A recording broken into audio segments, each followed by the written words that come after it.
Hello my dear friends, I'm Corey and it's time to paint the Bretonnian Hunting Party.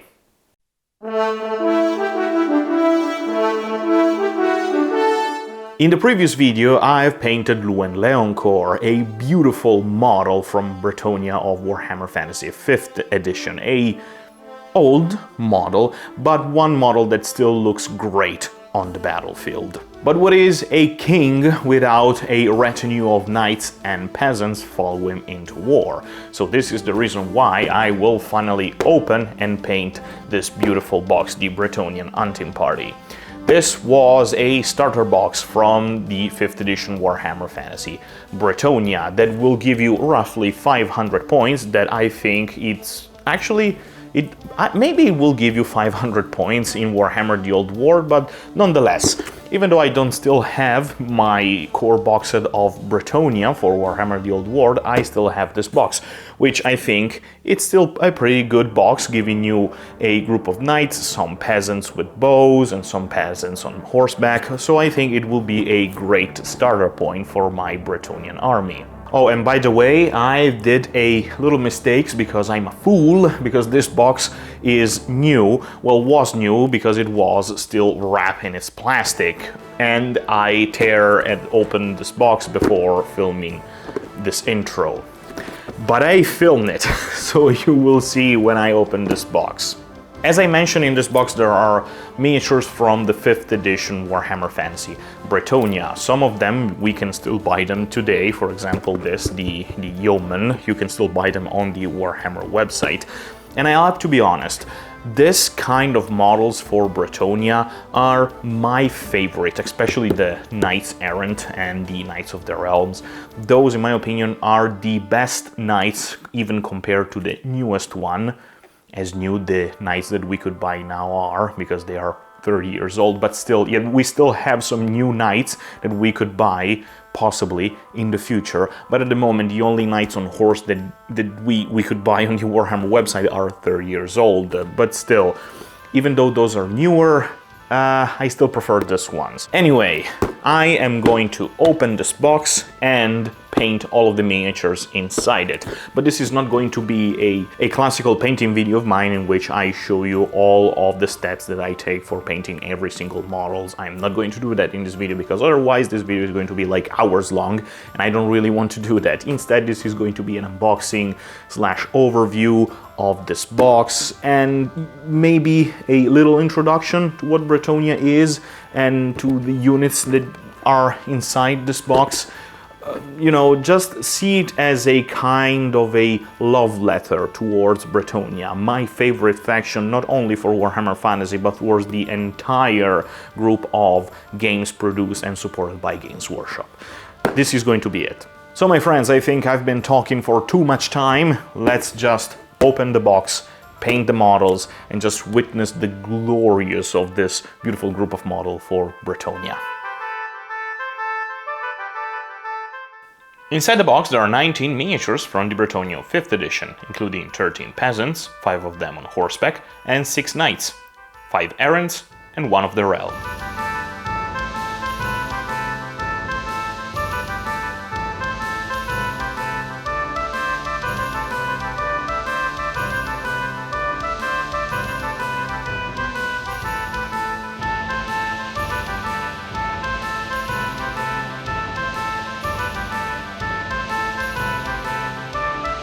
Also included is a little booklet with a brief introduction to the Kingdom of Bretonnia, along with descriptions, rules, and an army list for the models inside the box. Additionally, there are some colorful pictures to draw inspiration from on how to paint your knights.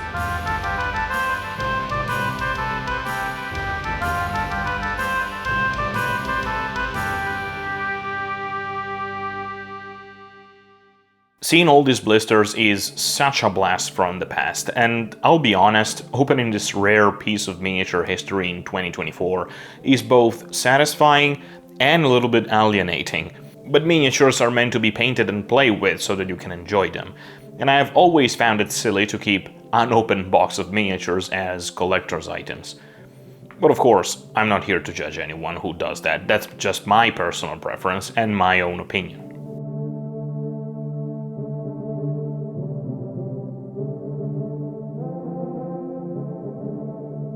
But why Bretonnia, precisely? Because this is a question that I've heard a lot after, the end times and Bretonnia got cancelled. I had the occasion to talk with a lot of hobbyists regarding why Bretonnia and the Tomb Kings were deleted out of existence and not even present in Age of Sigmar. Well, generally speaking, most of the hobbyists that I talk to say that Bretonnia is one of the most generic kind of faction in the old Warhammer Fantasy universe, which is, understandably so, because they are just knights on horseback. Knights from, Middle Ages or Arthurian legends. And so most of them regard Bretonnia as one of the most generic and uninspiring faction compared to, the dwarves, the orcs or elves, etc. But in my humble opinion, this is exactly why I think Bretonnia is so interesting in the Warhammer Fantasy universe. Because in a magical world like the old world, when you have beastmen, chaos monsters, dwarves, elves, etc., seeing this colorful group of knights charging into battle with their personal heraldry and symbols and all of this story and the lore regarding the Lady of the Lake and the Holy Grail and the knightly vow and chivalric duty and all of these things is exactly why I think, even though it is still generic, it is exactly the reason why I think Bretonnia is so interesting. That, and also because a chivalrous knight is my favorite fantasy trope above all of the fantasy tropes in existence. The image of a noble knight defending the weak, charging into battle and fighting for a greater purpose and honor and glory and all of these things. And you might say that my taste in fantasy trope is bad because they might look like a too much classic fantasy-ish kind of tropes, but this is precisely the reason why I love Bretonnia, because Bretonnia embodies that exact fantasy tropes. So I say, to each their own, I guess. Bretonnia, or more precisely, the Kingdom of Bretonnia, is a chivalrous kingdom of the Old World, heavily inspired by a mixture of historical Central Northern European Middle Ages and Arthurian legends. Set in the western part of the Old World, it's the second realm of men alongside the more technologically advanced Empire of Men. Being a feudal society, Bretonnia can generally be divided into two castes. One is the nobility, composed of noble knights, barons, dukes, paladins, and damsel, and the other is made up of peasants, the lowborn, who, when not tending to the land of their lords, serve as men-at-arms or bowmen to fight alongside the knights on the battlefield, often as cannon fodder. So that being said, I think we should start from the lowest part of Bretonnian society, which are the peasants, and then work our way upwards for the noble knights. So let's start with the humble Peasants Bowman.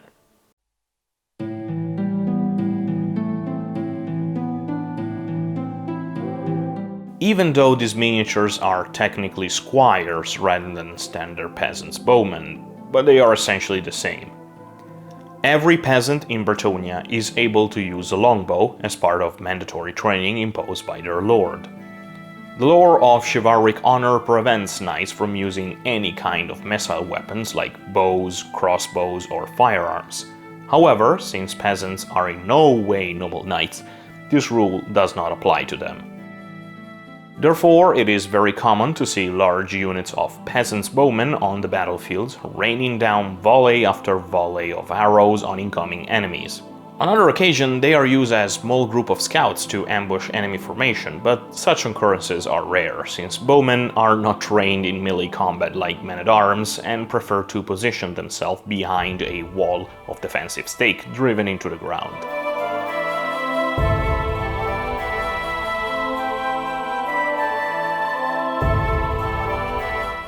All peasants called to war generally wear the colors of the Lord's heraldry. I wanted to paint mine in yellow, Even though technically speaking, peasants aren't allowed to wear yellow since it represents gold, but I love this color, so I'm not going to care that much.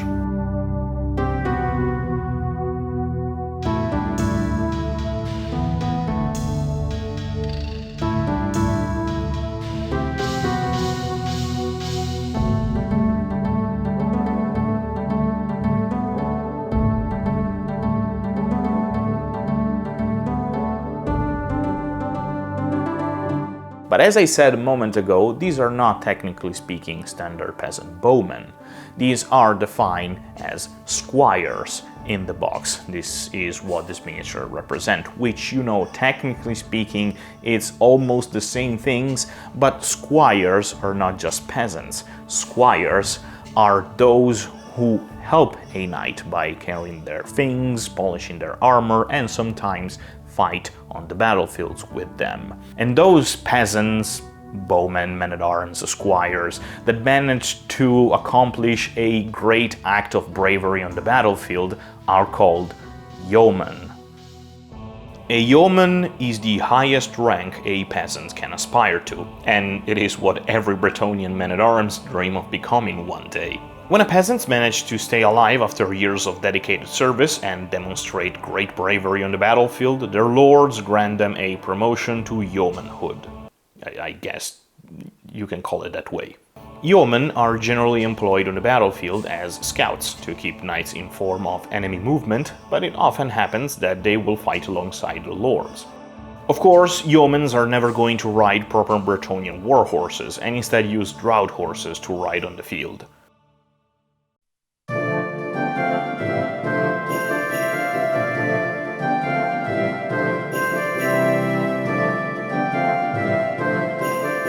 However, sometimes a proud yeoman will take up sword and shield and become a knight-errant, as long as they can keep it a secret, of course, since a peasant becoming a knight is almost never going to happen.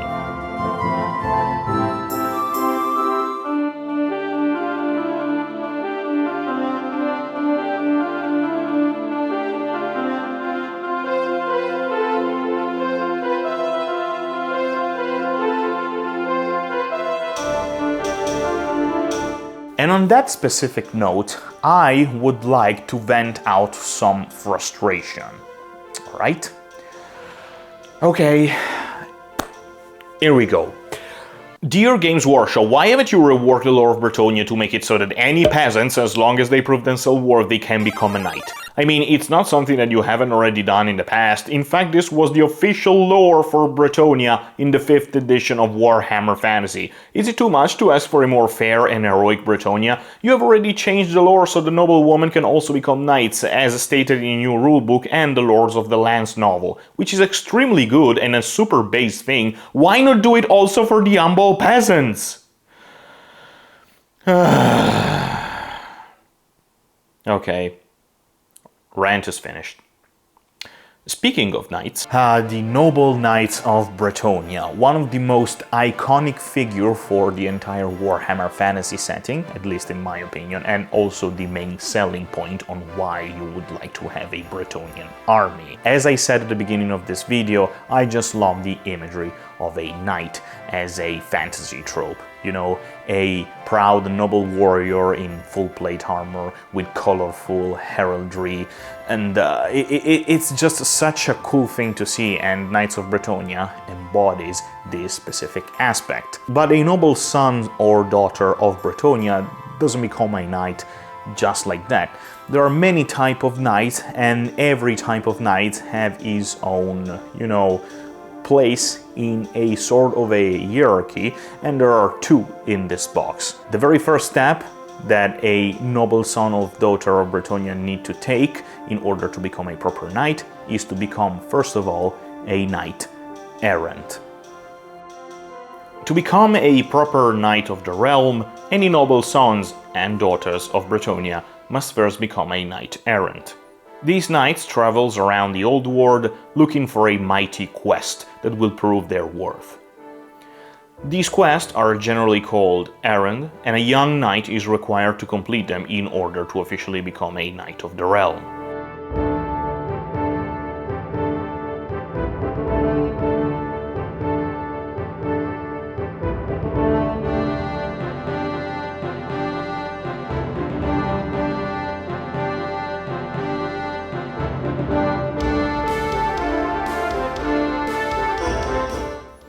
They are poorly equipped compared to a proper knight and do not wear a helm or even display their heraldic symbol most of the time.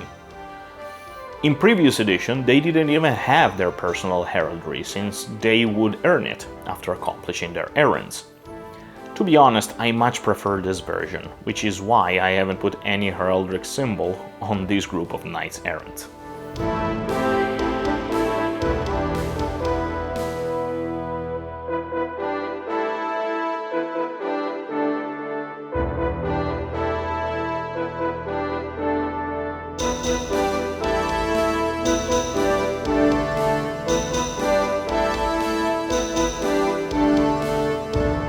You may ask yourself why I have painted every single knight with a different color scheme for their heraldry. Well, this is precisely the reason why I love this army. You see, every knight, generically speaking, have their own heraldry, and their heraldry means what they have accomplished, you know, the different symbols. At least this was back in 5th edition. And to some, just thinking about painting every single knight with a different color scheme might seem as a extremely daunting task when painting an army of knights, which you're not wrong, but think about it. Is it better to paint an entire army with just one single color scheme, or to just change your color scheme every time you paint a different model, so that you're never going to get bored while painting? This is the main reason why I love Bretonnia, because it sparks so much creativity out of you, because for every knight you will generally have to think about their color scheme, you know, their heraldry. You will have to create their story, why they have this specific symbol in their heraldry instead of another one, you know. It creates a sort of a bond between you and your model, and this gives you such a huge creativity boost while painting your models, because you're never going to get bored. You will always have to paint something different for the same army, except, you know, painting armor and leather strap. Even though it might look daunting, I suggest you everybody that want to get into Bretonnia to try, because now the Games Workshop in the Warhammer community website has shown a Bretonnian army painted with every knight with the same heraldry, which, to my opinion, is a very wasted opportunity, because this is the beauty of their army, to have every knight with their own color scheme and heraldry.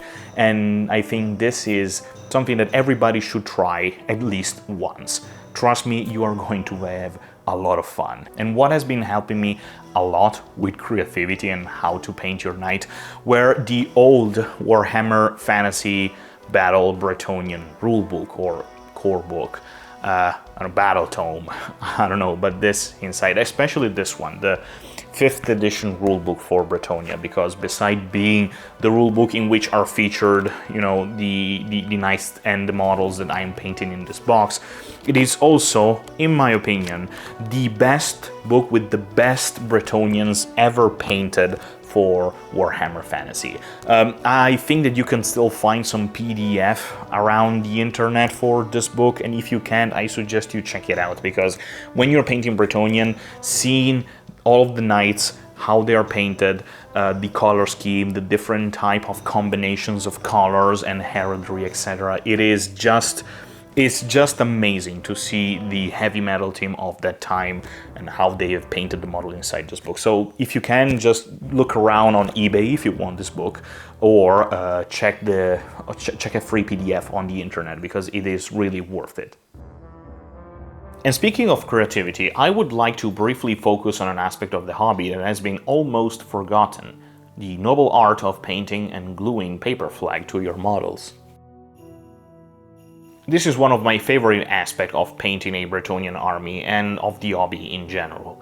I always keep a good amount of paper flag, like this one's from Mirliton Miniatures, in my decal binder, ready to be cut out and used. They're also a great source of inspiration for what color scheme I would like to use for my models to make them match the paper flags. But the best part is painting your own flag. Some of those paper flags that you could see on some old models are one of the most beautiful and astonishing work of art I have ever seen done on those old minis. I really suggest you try to apply or paint your miniature paper flag to give your models a more personal touch. It is extremely fun and satisfying. Alright, we have almost finished. There is still one model that I have to show you and paint, which is the only single Knight of the Realm present in this box set. And it's not acting as a Knight of the Realm, it is instead a warlord or a general on a Bretonnian warhorse. Which is not ideal, but for a small game of 500 points, maybe that was and still is the standard. And you know, Knights of the Realm are the epitome of what a Knights of Bretonnia is. And it is not my favorite because I much prefer Knights Errant, but I think that they are still extremely cool and interesting as a fantasy trope. After a Knight Errant completes their errands, surviving in the process of course, they become official Knight of the Realm. These knights are the epitome of knighthood, embodying all the aspects of what it means to be a Knight of Bretonnia, with martial and combat skill even greater than any of the elite Reichsguard Knight of the Empire.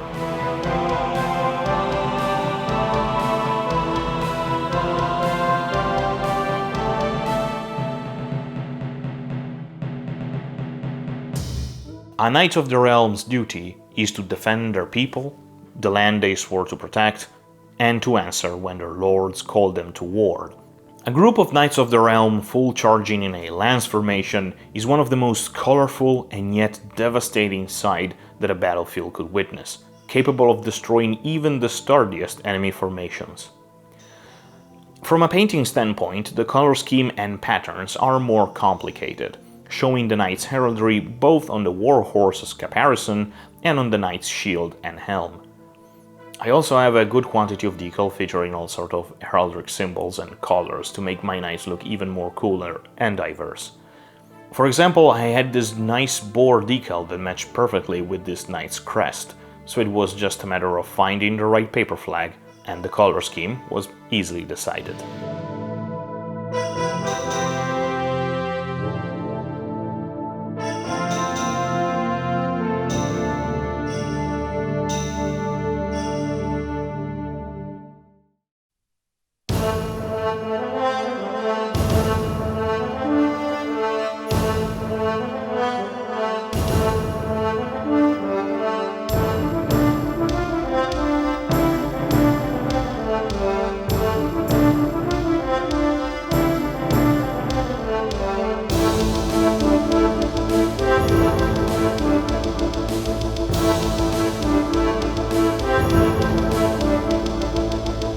My friends, this journey has finally come to an end, or at least for me has just begun, because now I will have to paint a army of Bretonnians, because I have just begun to create my army and I can't wait to paint more knight. Every time I paint a Knight of the Realm, a Knight Errant, or even different type of knights, I just want to paint more. I can wait to come up with different color scheme and heraldry for all my knights, and painting also huge unit of men-at-arms and bowmen and trebuchet and damsel and a lot of things. I'm generally so excited for this army. I can't wait to paint more things in order to play Warhammer the Old World. By the way, if you're asking yourself, damn, where does Corey got such beautiful music for this video? Well, this music has been created by Uhtred, the best and my favorite dungeon synth artist out there. Reason why I love his music is because it is inspired by the Middle Ages and knights and peasants and stuff like this, so it's just the perfect soundtrack when you're painting and playing with Bretonnia. And I have to thank him deeply because he gave me the permission to use his music in my video, so I will leave his Bandcamp down in the description. Go check out and listen to his music, especially if you want to paint and play with Bretonnians, because it is the best dungeon synth music that you would ever listen regarding this faction. So my dear friends, this is the end of the video. Thank you very much, and I'm sorry if it took me so long to upload this video, but I really wanted to enjoy painting my Bretonnian knights, because it was something that I was waiting for so long, and now I can finally do it for a game, for Warhammer the Old World, and I wanted to enjoy the process a little bit, so I took my time, and I hope you can understand. And yeah, anyway, thank you very much. Leave a like if you liked this video, and also subscribe, and leave a comment down below of what you think about this model, what you think Warhammer the Old World Bretonnia, if you like this old model, if you much prefer the newer one. Let me know what you think down in the comments. Subscribe if I already, yeah, maybe I already told you to subscribe, but subscribe again if you want. And by the way, check the description, because there are a couple of links beside Utrecht Bandcamp, which I, again, suggest you go check it out. There are also 2 other links, which are my Instagram and my Patreon, if you want to support me. And that's it. This is truly the end. I'm Corey, I hope you have fun, and I really hope to see you the next time. Ciao ciao, my friend. Ciao ciao.